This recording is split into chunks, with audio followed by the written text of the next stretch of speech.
Hello, good morning. Welcome to my new blog. সবাই কেমন আছো? আশা করি সবাই ভালোই আছো।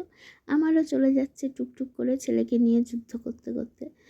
তো কিছুতেই ছেলে এই উলিকটটা পরবে না। দেখো এখনও তো ভালোই ঠান্ডা আছে, কিন্তু ও কিছুতেই পরবে না। সব কিছু ওকে জোর জার করে পরানো। দেখেছো কীরকম পা ছুটছে, হাত ছুটছে। মানে সকালবেলাটা ও বেরোনোর সময় যে কী করে তোমাদের কি বলবো আর কি। এটা হয়তো প্রত্যেকটা বাচ্চাই করে। আর সত্যি কথা বলতে সমস্যায় জর্জরিত হয়ে যাচ্ছি। মানে দিনের পর দিন মানে স্কুলে বেরোনো আর আমার দুদিন বাদে মনে হয় স্ট্রোকই হয়ে যাবে। এতটাই কাণ্ড করে, দেখো কি কাণ্ড করছে দেখো। এরপর পালা চলে এলো ক্রিম। এবার দেখো ক্রিম মাখবে না কিছুতেই মুখে। অতিরিক্ত ঠান্ডা বলে না এখন আর সকালবেলা ওকে চান করিয়ে পাঠাই না। যখন আসে তখন দুপুরবেলাতেই চান করাই। আর আজকে টিফিনে ভাবলাম দুদিন বিস্কুট দিলাম, ও খায় না, ফেলে ফেলে চলে আসছে। বিস্কুটগুলো তো নষ্ট হচ্ছে। ভাবলাম ও তো মিষ্টি মিষ্টি পরোটা খেতে ভালোবাসে, তো যে একটুখানি পরোটা করে দিই মিষ্টি, একটু চিনিটা দিয়ে বেশি দিয়ে মিষ্টি মিষ্টি যে পরোটাটা হয়। তো সেটাই ব্যাগের মধ্যে দিলাম।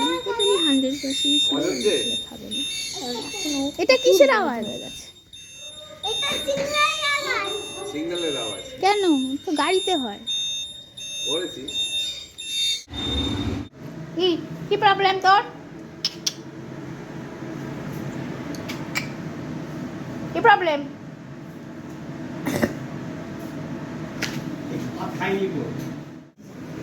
কত নিয়েছে কে জানে ফুলকপিটা? কে নিল? কে আনলো? দাদা। বাবা 30-40 টাকা। 40 টাকা? 40? 10-12 টাকায় তো ফুলকপি পাওয়া যেত। মনে হয় না, পাওয়া যেত যখন শ্বশুর পাওয়া বাজার যেত। আসু শ্বশুর যখন বাজার করতো তখন 10-12 আরে টাকা। তখন এখনো হবে, দাঁড়াও, এখন তো নতুন উঠছে না।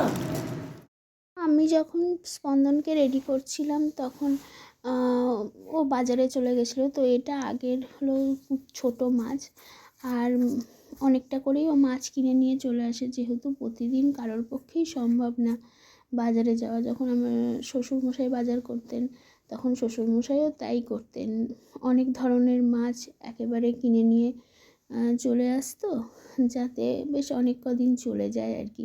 কারণ আমাদের মাছ খাওয়াটা রোজই বলতে গেলে। আর আমি কিন্তু ভীষণ মাছের পোকা ছিলাম, কিন্তু আমি এখন আর খুব একটা মাছ খেতে পারি না। কারণ আমার প্রেগনেন্সির সময় বাড়িতে মিস্ত্রি লেগেছিলো। এবার রোজ তখন বরফের মাছ আসতো, টাটকা মাছের তো অনেক দাম, তাই না? ওই জন্য বরফের মাছই আসতো বাড়িতে, কারণ অনেক লোক, প্রায় 15-16 জনা খেত বাড়িতে। তো কিরম একটা তখন থেকে একটু ঘেন্না মতো চলে এসেছে এই পোনা মাছটায়, তো খেতে পারি না আর। তো সব রকম মাছ ধুয়ে আমি ফ্রিজের মধ্যে ভরে রেখে দিলাম। আর এরপর চলে এসেছি আমি ওপরে জামা কাপড় গোছাতে। আর বলছি বাইরে একটু ছাদে গেছিলাম জামা কাপড় মেলতে, তো হু হু করে হাওয়া দিচ্ছে, কি জানি আজকেও বোধহয় ঠান্ডা পড়বে। আর হু হু হাওয়াতে আমার হঠাৎ করে আবার মাথার যন্ত্রণা শুরু হয়ে গেল। সব সময় কি মাথাটা এরমভাবে চেপে রাখা যায়? কি বলবো আর, কবে যে এই ঠান্ডাটা থেকে মুক্তি পাবো, আমার আর ভালো লাগছে না। এই ঠান্ডাটা আমাকে প্রচুর জ্বালালো। তো ঘরে এসে এই ঘরটা খালি আমি গোছাচ্ছি, আশেপাশে খুব নোংরা হয়েছে, অনেকক্ষণ বাদে ক্যামেরার সামনে পাচ্ছি না যে স্নান হয়ে সেগুলো গেছে। পরিষ্কার করবো। এরপর খেয়ে দিয়ে রেডি হয়ে ছেলেকে আনতে যাব। এটা হচ্ছে মাছের টক, দেখি কেমন হয়েছে খেতে। টক হলে খাবো না। প্রচুর ছোট ছোট মাছ এনেছে, তোমাদের দেখালামই। মাছ ভাজা, এটা হচ্ছে পাবদা মাছ, স্যালাড, আর লাউয়ের খোসা ভাজা হয়েছিল। আমার আর খেতে ভালো লাগছে না, হয়ে গেছি। আর এবারে এমন একটা কাজল কিনেছি, আমি অনেকবার বলেছি ব্লগে, পুরো স্যাটিসফাইড। একদিন কাজল পরলে 4 দিন থাকে, আমার চোখে। যেটা এবেলা কাজল পরলে ওবেলা পিছুটি কাটতে উঠে যেত। আর অনেক দিন বাদে আজকে একটু নেল পালিশ পরবো, অনেক দিন পরিনি, সে কবে পরেছিলাম। নেল পালিশ পরার কথাটাই খেয়াল থাকে না। আমি খেতে খেতে একটা সিরিয়াল দেখি, তারে ধরি ধরি মনে করি। আমার খুব ভালো লাগে, যেহেতু আমি নদিয়ার মেয়ে। আর নবদ্বীপ বলো, মায়াপুর বলো, এগুলো আমার বাড়ি থেকে খুব একটা দূর না। অনেকবার গেছি। বা যখনই বাপের বাড়ি যাই, বোনও যখন যায়, তখন একবার চান্স নিই আমরা মায়াপুর যাওয়ার। তো আমার সিরিয়ালটা আমার ভীষণ ভালো লাগে। এখনও অবধি তো ঠিক জায়গাতেই এগোচ্ছে। এখন জানি না, এটা তো একটা ঠাকুরের সিরিয়াল,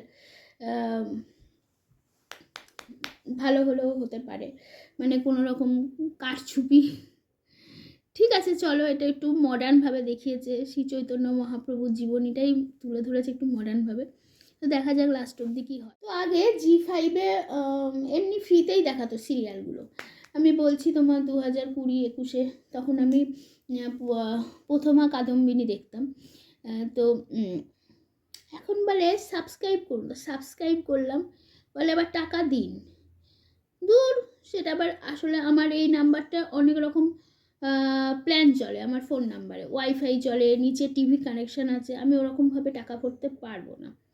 আর একটা যে নাম্বার আছে, সেটা একমাত্র আমি আমার বাপের বাড়ি গেলে ওটাতে টাকা রিচার্জ করি, তাছাড়া ওটা ওরকম পড়েই থাকে। তো আমি ফেসবুকে অনেক কাণ্ড করে করে এখন ফেসবুকে দেখি টুকটাক যে মানে সিরিয়ালটা আসে, সেটা আমি খেতে খেতে দেখি। আজকে আমি বেমালুম ভুলে গেছি সিরিয়ালটার কথা। আর এই কালারটা আমি অনেক দিন বাদে পড়ছি। আমি যখনই কসমেটিকের দোকানে যাই কিছু কেনার থাকলে, আমি তখনই নেল পালিশগুলো দেখি, যদি কোনো একটা আনকমন কালার পাই আমি নিয়ে আসি। খুব যে ব্র্যান্ডের কোম্পানি কিনি তা না। L18 আমার খুব ভালো লাগে। আরও এটা যেরকম কোনো সেরকম নাম নেই, দেখো। কিন্তু আমি যে নেল পালিশটা পরবো, এটা কিন্তু স্টে করে যাবে। মায়েদের হাত বুঝতেই পারছো, কত সারাদিন জল ঘাটা হয়, হয়, কিন্তু এটা দেখেছি খুব একটা ওঠে না, ভালো, এমন কিছু দাম না কিন্তু। তো চলো, আমি পুরো রেডি হই, পুরো বেরোতে হবে। স্কুল থেকে ফিরে চলে এসেছি অনেকক্ষণ, আর তোমাদের দেখালাম পরোটা। এই যে খাওয়া হয়ে গেছে, ভেবো না এইটুকু ফেলে এসছে। একটা গোটা পরোটা আর একটা ছিঁড়ে ছিঁড়ে এইটুকু, মানে ধরো এইটুকু খেয়েছে, আর খাইনি। আগে কিন্তু মিষ্টি মিষ্টি পরোটা করে দিলে খেয়ে নিত।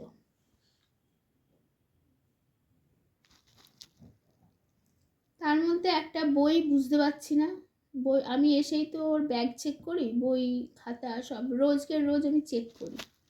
আজকেও চেক করছিলাম, চেক করতে গিয়ে দেখলাম একটা বই নেই। তো আমি সঙ্গে সঙ্গে স্কুলের ম্যামকে মেসেজ করলাম, তা বললো যে দেখছি, তাহলে আমি তো দিয়ে দিয়েছি। এখন কার সাথে চলে গেছে, মানে এতগুলো স্টুডেন্ট, জানি না বইয়ের দাম কত। ওর বাবা শুনলে মানে সেই ছেলেদের না সব কথা বলা যায় না, মানে তারা এতই পাগল হয়ে যায়, মানে এতই এক্সাইটমেন্ট হয়ে যায়, এত কিছু হয়ে যায় তাদের বলা যায় না।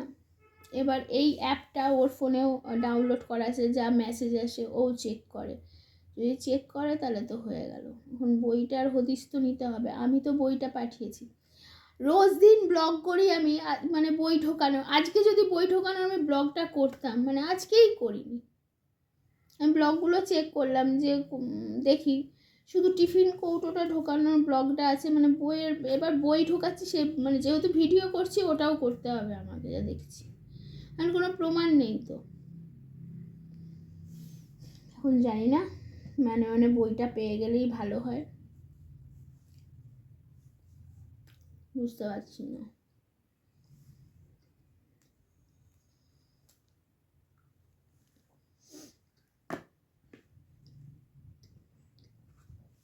মনে পড়লো ব্লগটা তো এন্ড করা হয়নি, আর দুপুরের পর থেকে একটা অস্বস্তি হচ্ছে, মানে টেনশান হচ্ছে বইটার জন্য, কোথায় গেল বইটা, পাবো কি না। আর মানুষজন, আমি সিরিয়াসলি বুঝতে পারি না, বইটা কোথাও যাবে না, কারোর ব্যাগে হয়তো চলে গেছে ভুল করে।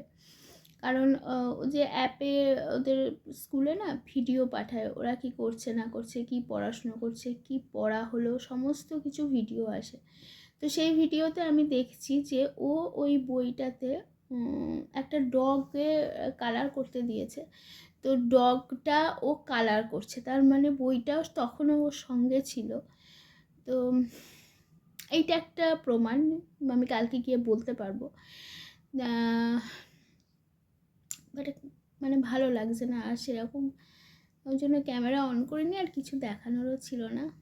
তো চলো, এই যে ছেলেকে শুইয়ে দিয়েছি, ওই দিকটা করে শোয়ে, এদিকে শোবে। সমস্যা আর শেষ নেই। তুমি সমস্যা থেকে যত পালাতে চাইবে, সমস্যা তত তোমাকে ঘিরে ধরবে। আমি যে কবে বিকেলবেলা বাড়ি থেকে বেরোতে পারবো আমি জানি না, আমি বেরোতেই পারছি না, আমি পারছি না। আমি 3টে 4টে অবধি খুব ভালো থাকি, তারপরেই আমি কিরম একটা হয়ে যাই, বুঝতে পারি কেউ কিছু আমার ওপর করেছে কি না। অনেক কিছু হয়, লোকে হয়তো বলে এগুলো ফালতু, এখনকার যুগে এসে তুমি বলছো, বাট আমি এরকম ছিলাম না। আমি বিকেল হলেই বেরোতাম, ঘুরতাম। হ্যাঁ, তখন আমার বেবি ছিল না, মানে এখন এমন একটা হয়ে যায় না, সন্ধ্যের পর থেকে আমি বাড়ি থেকে বেরোতে পারি না, বাড়ি থেকে বেরোতে পারি না আমি, মানে রীতিমতো মনে হয় কে যেন আমাকে আটকে বসে আছে। বাট তাকে প্রশ্রয় দিলে তো আমার চলবে না, আমি কালকে বেরোবোই বেরোবো, আমাকে বেরোতেই হবে। মানুষ মানুষের ক্ষতি করে কি ভালো, মানে কি পায়, আমি সিরিয়াসলি আমার তো মনে হয় না আমি কারোর ক্ষতি করি। যাই হোক, চলো।